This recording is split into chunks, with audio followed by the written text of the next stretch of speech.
a privilege and honor to talk to you. Oh. You are a true influence and inspiration within the Canadian basketball industry, and for that we say thank you so much. We're happy to have you on board for our GTA basketball documentary. So for a little icebreaker, tell me, what does basketball mean to you? Oh, thank you for the kind words. That's really sweet. What does basketball mean to me? It means pretty much everything.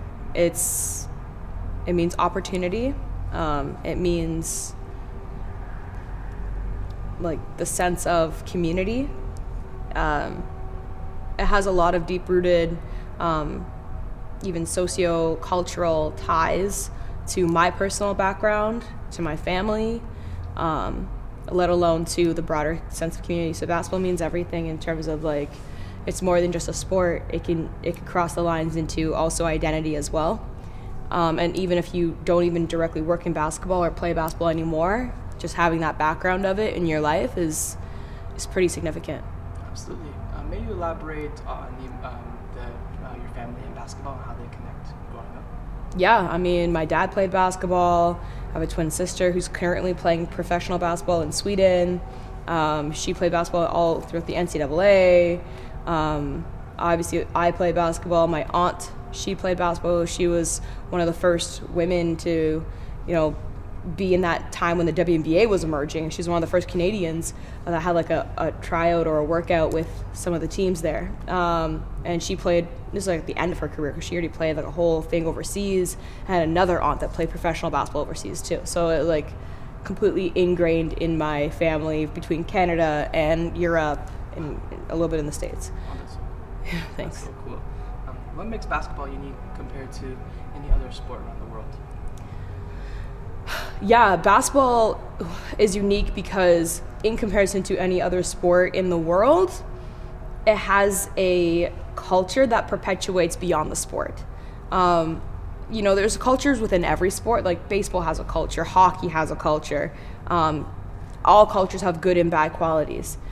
Basketball's culture goes beyond what the actual community is. It perpetuates pop culture. In fact, I think it actually dictates sometimes pop culture. We've seen the whole like ice in his veins, like that came from the NBA court with, I think it was Kuzma that did that one time. And then next, entire generations of people are still doing that same thing to this day.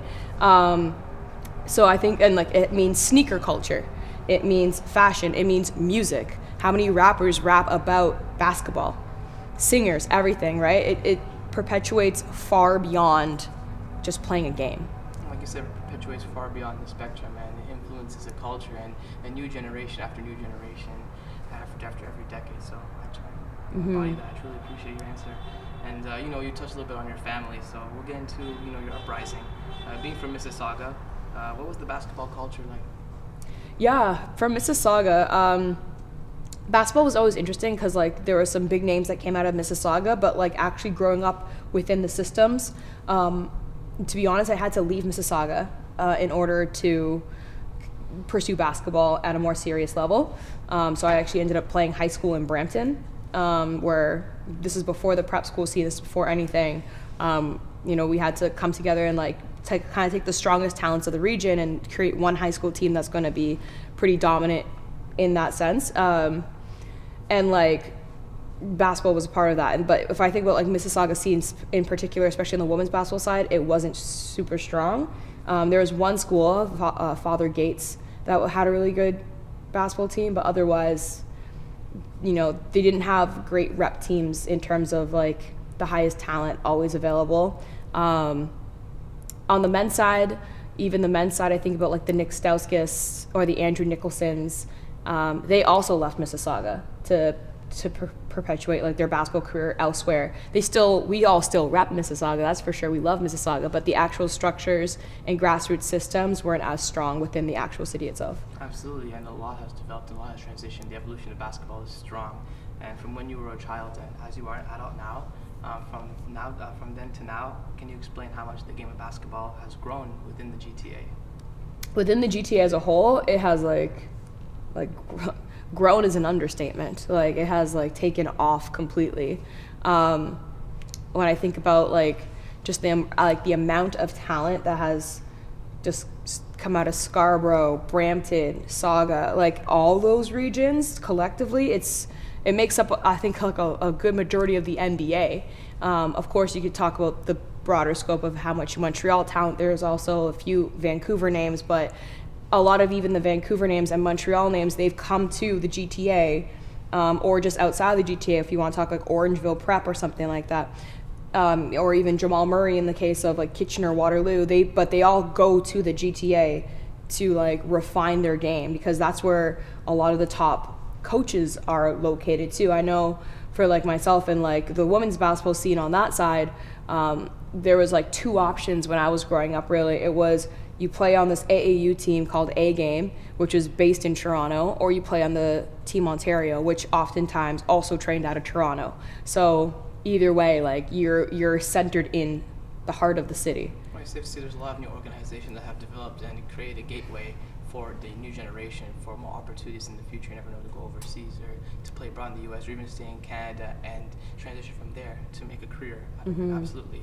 And one point you touched on back then was women's opportunities in basketball. Many are aware of how much men's basketball in Canada and the GTA has grown, but how much has the game grown in terms of women's basketball? Yeah, the game has grown significantly in the past couple of years. Even I remember the first year that I started attending TMU, like it changed. The landscape of high school basketball completely changed. When I was growing up, there's just high school basketball, your rep team, and AAU basketball. Now they've managed to combine all those three essentially and make a league called the OSBA, where it was like Ontario Basketball Scholarship Association, something like that, or flip the two. Anyways, they managed to take the prep school system that the guys have been kind of using, having the young women, they kind of stay in like their housing on campus or whatever within high school, and some even pay thousands of dollars for that.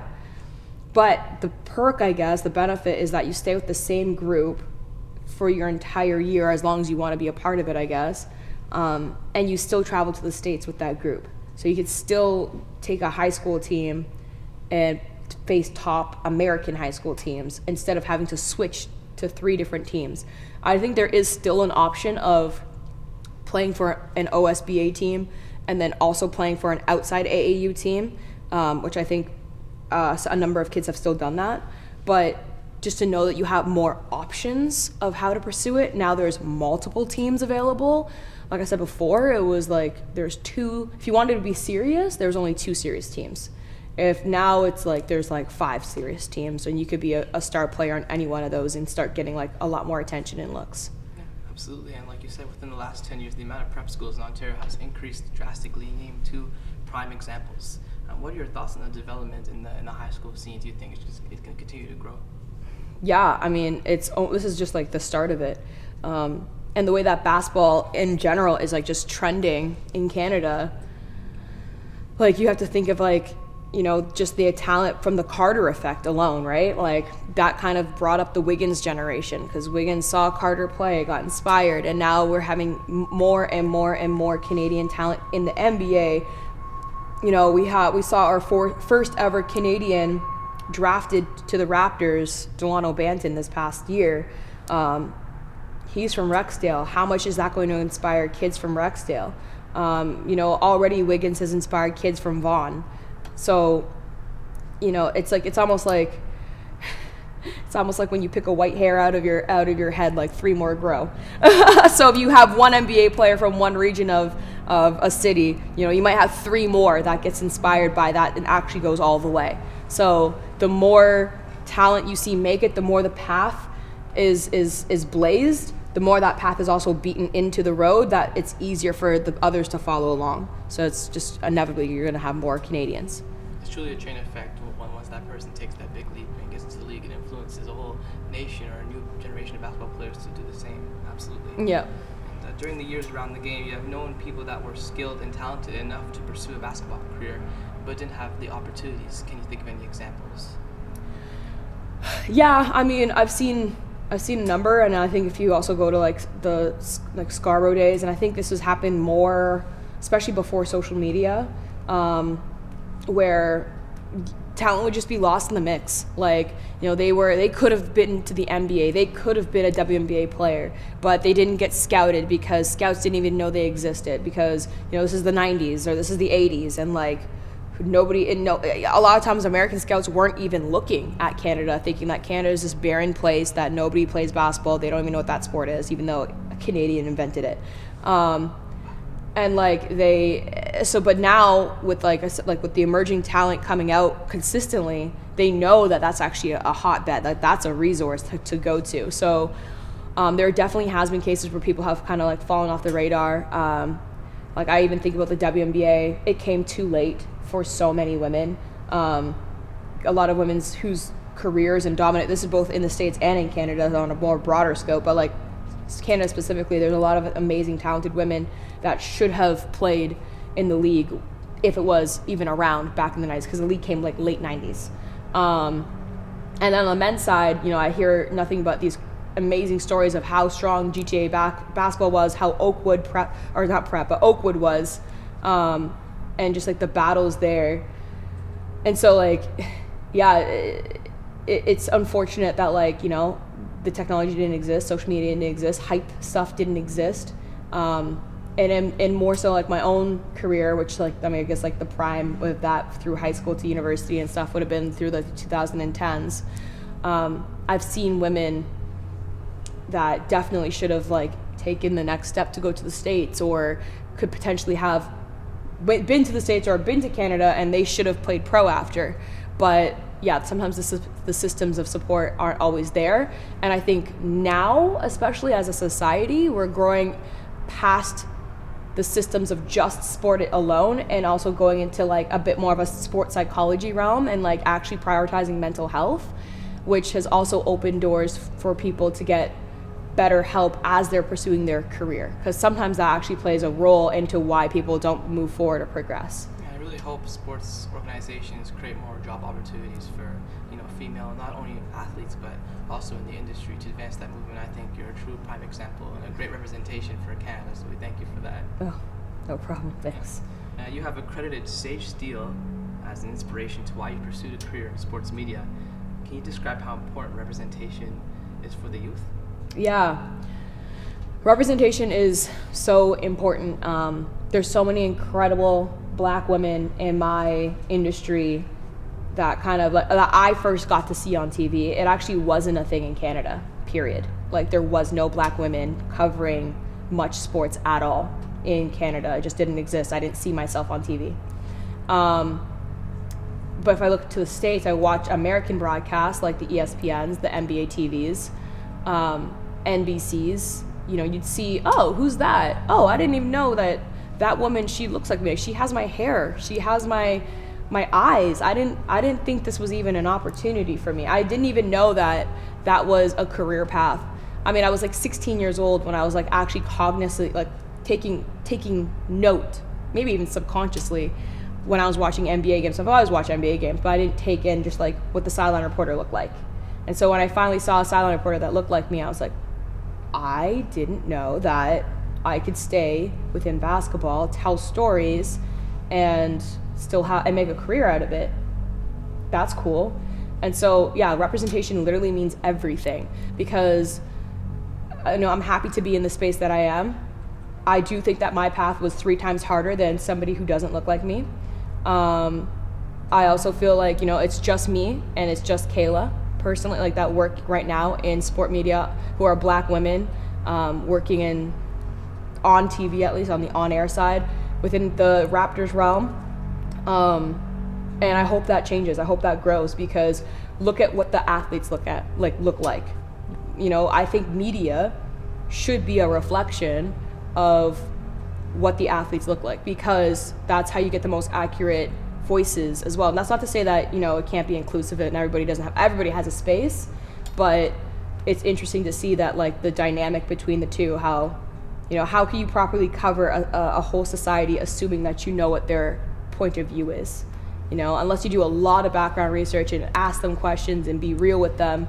How can you make judgments about somebody's game, right? Because it happens in like the most like subtext of ways. I always think about the way that like black athletes especially are talked about in media as like using, like, for example, animalistic characteristics. So if someone goes up for a dunk, that was a monster dunk. But then if a white athlete shoots a three, oh, he's such a skilled player. It's the way that it's the verbiage of saying things too. And so I think that those subtle details come out when you have representation covering the same athletes that look like the athletes. Because now my mind is cognizant of that. Now I'm thinking I wouldn't want to be described as a monster, even if I'm playing great, you know? And maybe it doesn't always affect the athletes. Sometimes they don't care. But on a more societal level, the viewers who are watching, that's what's going to resonate to them. They're going to think, oh, if so-and-so can call this athlete a monster, then I could call them a monster.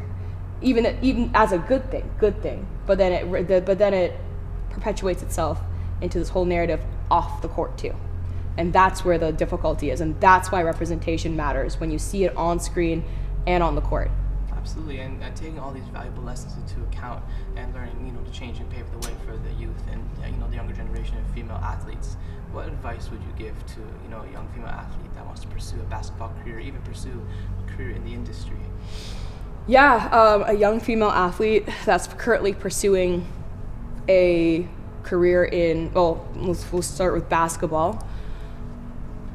Just keep working hard, keep going for it. It's a grind. If you're serious about playing basketball at a high level, you're going to be waking up at 5 a.m. to go run hills when you really don't want to, or get in the gym and putting up extra shots. If you want to play like at a professional level, then it's even tougher, because understand that you're not always going to be a coach's favorite. And how you deal with it, how you respond to that, is a whole navigation to itself. There's so much things that happen outside the court. This is not just basketball, it goes for any sport. There's so much stuff that happens outside of the court itself. You could be one of the most skilled players or talented players, and if the powers that may be don't like you or have their favorites, or the politics behind the sport that happens, because there's a whole closet of stuff that happens that people don't talk about, then you have to be the one that is your own cheerleader, and also know when to remove yourself from a situation so that you can pursue another opportunity or another way to get there. There's always a way to get to your end goal. It's not going to be a straight line. Sometimes if you're lucky it could be, but for the most part it's rarely a straight line. And so keep on getting there. I guess the same thing you could say for media too, because media is also definitely not a straight line. There is no cookie cutter path on how to either get on TV or become the next director or do something cool. Everybody has their own way of method. I know some people that have gone out of the city to pursue on air, and they start in small markets and then they come back to the city. I know people like myself that have stayed in the city and has just worked small jobs, and then a medium job, and then a bigger job, and a bigger job, and now you're doing your dream job. So it's it just goes in both ways. Just you got to have at it. You have to keep your head down, work hard, be mindful of the relationships you build, and be careful with the people that you trust too, because you can't trust everybody. That's just a fact of life. And don't get discouraged, because it's easy to get discouraged, but don't get discouraged. Absolutely, it definitely comes down to commitment and dedication, and we appreciate you talking with your words of wisdom to the youth. So thank you so much for that. I really appreciate that. That's all good. Through your story, it's really cool to see it up front and center, and now you're with the Toronto Raptors. So for many years, basketball was overlooked by the masses. However, that started to change with the growth of the Toronto Raptors. How do you think the impact and growth of basketball in Canada, and GT specifically, were impacted by the Raptors during their inaugural season all the way to now? Well, it's the Carter effect. It's the fact that Toronto even has a basketball team in the first place, because that was actually really tough to get one in Toronto. A lot of American media, a lot of media in general, were saying that, can Canada sustain a basketball team? We saw what happened in the Vancouver Grizzlies, of course. But it's almost like that was a self-fulfilling prophecy over there. But over here, it managed to not just grow, it flourished, right? And now so many memories from going back when it was called the Sky Dome, playing back when it was called the Sky Dome there, to the Air Canada Centre, now Scotiabank Arena, and just watching that the ticket prices being like selling like crazy, right? and like just like now it's so hard to get a seat in the building, right? So it definitely has like grown a ton and has effect. I think we're in the next 10 years we're going to see what the 2019 effect was of the Raptors winning the championship, because that really united all of Canada to sit together at home and watch this championship run that was so exciting, that was, you know, marked by the Kawhi Leonard shot. And so I think we're going to see a new crop of talent just come up and be inspired from that moment, and we're going to hear about it later. So I think as basketball continues to grow and the Raptors, like, their effect is almost like immeasurable. Absolutely, and we've seen how impactful the Toronto Raptors or even any NBA team is for their state or for their country. How impactful do you think a WNBA team would be in Toronto? Yeah, it would be like the whole world of change. Like, it would be so impactful to have a WNBA team in Toronto. You know, there is no current professional women's league in Canada. There is Hoop Queens, which is the closest thing that we've gotten to it. It's just a few week of a league in the summertime that's like semi-pro. They pay their players a little bit, but a true homegrown professional league in Canada does not exist, which is crazy because pretty much everywhere else in the world a women's basketball league exists. Even in America, there's, outside of the WNBA, there's actually other smaller leagues that exist for women's basketball. In Europe, women's basketball thrives. It's bigger in Europe than it is in the WNBA. Like, crowds sell out to watch women's basketball there. So it's actually incredible that we don't have anything in Canada, despite the amount of talent that we have, like NCAA talent. We have a woman on the Canadian national team, Letitia Emmy here, who just won an NCAA title, and not many people even know about that. We have 3 WNBA players currently. You know, Kia Nurse. There's also Bridget Carlton. There's Natalie Achanwa. We've had previous WNBA players play in the league too, like Kayla Alexander. The list just goes on. You know, Tammy Sutton Brown. I think she was the first Canadian to like play a game in the WNBA, and I think we lose almost some of that history and that meaning of just how strong our talent is in Canada by, you know, not having a market here, and not just a market, a team here, because then people don't know to follow things. Like, people don't know, hey, I should be looking out for this player because she's coming to town, or this player is doing this. Like, there's no narratives around the players that we have already. So yeah, it would be monumental to have a women's basketball team, because then, you know, there's an end goal right in front of you, but then you also have the talent that is already here or emerging tomorrow, have actual support and a community behind them. Absolutely, 100% agree with that. I guess, you know, male and female, many high school basketball players, you know, quit competitive basketball due to the lack of post-secondary opportunities. And I guess in a certain scenario, with the NBA being a long shot, do you think with the growth of leagues such as the CEBL and organizations like the Raptors 905, we will see more Canadian high school basketball players continue to pursue a professional basketball career in the future or now? Yes, absolutely. I mean, I think we're seeing it already with the CEBL. There's been guys that have played in the CEBL that are now on NBA contracts. There's been guys that play in, sorry, is everything good? Yeah, that's good. Okay. But yeah, no, there's been guys that play in the CEBL that are now on NBA contracts. There are guys that play in the G League for the Raptors 905 that have gone up to get NBA contracts. So like, when there's almost a support system built around fostering talent, then that talent is more likely to, you know, get the reps in, get the footage for their demo tape to send to agents, to send overseas so that they could get their next paycheck. It all fosters it and kind of funnels it down to the NBA ultimately, if they are good enough, you know, to make the league. But yeah, so all that definitely goes into the systems, I guess the greater picture, the ultimate goal, which is to make the NBA. Absolutely. I totally agree. And for our final last question, where do you see the landscape of basketball in the GTA within the next 5 to 10 years? The next 5 to 10 years in the GTA for basketball is going to be, pretty cool. It's going to be pretty significant. Just because of the 2019 effect. We're going to see that come to play around the 10-year mark. I think we're going to have like Now it's not going to be unheard of if we have like, I think there's currently 28 Canadians in the NBA. And we might have 50 Canadians in the NBA. Like the number just might continue to grow. Like every single year, the amount of Canadian NBA players are beating their previous record, right? We had like Ben that got drafted this past year, Benedict Mathurin, playing for the Indiana Pacers right now, killing it. Like he's another one to add to the list. Like Delana was another one to add to the list last year. So like, and we're just seeing that all from the Carter effect alone, and that wasn't even a championship. So we're gonna just continue to see the growth. And I think on the women's side, it's gonna be interesting because I think if prep schools are opening up right now, then we're probably not going to be too far off of a league that's going to be more serious and foster talent, like on the next level, potentially pop up, just because there's literally no league in Canada as it is. So that means that there's an opportunity for one. And then I think what would be great to see in the next 5 to 10 years, and I would say even potentially likely to happen, would be a WNBA team coming to Toronto.